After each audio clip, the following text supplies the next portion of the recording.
If you've watched the news or followed politics, chances are you've heard the term Orwellian thrown around in one context or another. But have you ever stopped to think about what it really means or why it's used so often? The term was named after British author Eric Blair, known by his pen name George Orwell.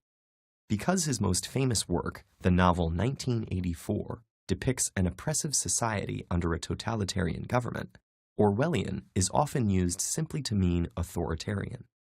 But using the term in this way not only fails to fully convey Orwell's message, it actually risks doing precisely what he tried to warn against. Orwell was indeed opposed to all forms of tyranny, spending much of his life fighting against anti-democratic forces of both the left wing and the right. But he was also deeply concerned with how such ideologies proliferate. And one of his most profound insights was the importance that language plays in shaping our thoughts and opinions. The government of 1984's Oceania controls its people's actions and speech in some ways that are obvious. Their every move and word is watched and heard. And the threat of what happens to those who step out of line is always looming overhead. Other forms of control are not so obvious. The population is inundated with a constant barrage of propaganda, made up of historical facts and statistics manufactured in the Ministry of Truth. The Ministry of Peace is the military. Labor camps are called joy camps. Political prisoners are detained and tortured in the Ministry of Love. This deliberate irony is an example of doublespeak, when words are used not to convey meaning, but to undermine it, corrupting the very ideas they refer to. The regime's control of language goes even further, eliminating words from the English language to create the official dialect of Newspeak, a crudely limited collection of acronyms and simple concrete nouns, lacking any words complex enough to encourage nuanced or critical thought. This has an effect on the psyche Orwell calls doublethink, a hypnotic state of cognitive dissonance in which one is compelled to disregard their own perception in place of the officially dictated version of events, leaving the individual completely dependent on the state's definition of reality itself. The result is a world in which even the privacy of one's own thought process is violated, where one may be found guilty of thought crime by talking in their sleep.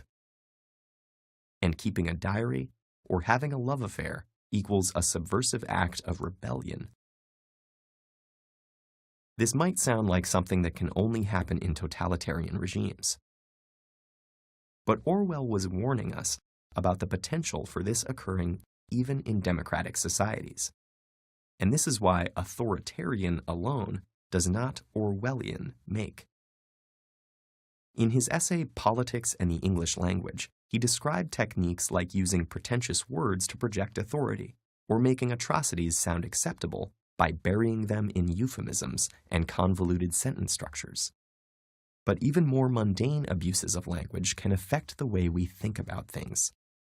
The words you see and hear in everyday advertising have been crafted to appeal to you and affect your behavior, as have the sound bites and talking points of political campaigns, which rarely present the most nuanced perspective on the issues. And the way that we use ready-made phrases and responses, gleaned from media reports or copied from the internet, makes it easy to get away with not thinking too deeply or questioning your assumptions.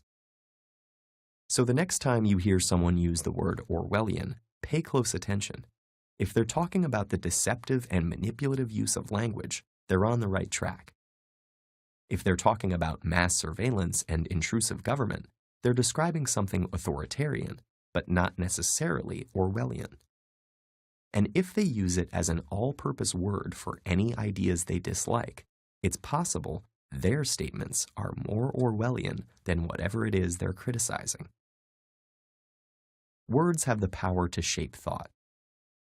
Language is the currency of politics, forming the basis of society from the most common everyday interactions to the highest ideals. Orwell urged us to protect our language because ultimately Our ability to think and communicate clearly is what stands between us and a world where war is peace and freedom is slavery.